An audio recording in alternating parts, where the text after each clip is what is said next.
ரேவதி நட்சத்திரத்துல பிறந்தவங்களோட அப்பாவுக்கு வந்து பாத்தீங்கன்னா அதிக வருமானம் வந்து கிடைக்கும்.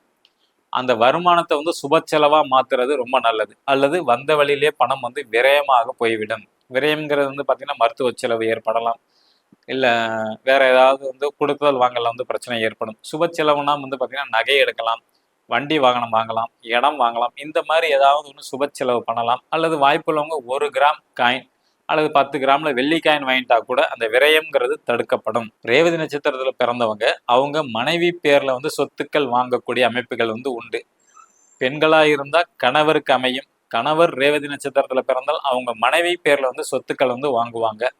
இருந்தாலும் உடம்பு கொஞ்சம் உஷ்ணமாக இருக்கும். அதனால வந்து வெளியில சாப்பிட்றத வந்து தவிர்க்க வேண்டும். மூலம், பௌத்திரம் இந்த மாதிரி வரத்துக்கான வாய்ப்புகள் வந்து உண்டு உடல் உஷ்ணத்தினால.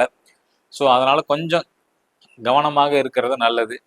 வாரத்துல ஒரு தடவை எண்ணெய் தேய்ச்சி குளிக்கிறது ரொம்ப நல்லது ரேவதி நட்சத்திரத்துல பிறந்தவங்க. அதே மாதிரி வாகனத்துல செல்லும் போது கொஞ்சம் கவனமாக செல்ல வேண்டும். விபத்தை தவிர்க்கலாம்.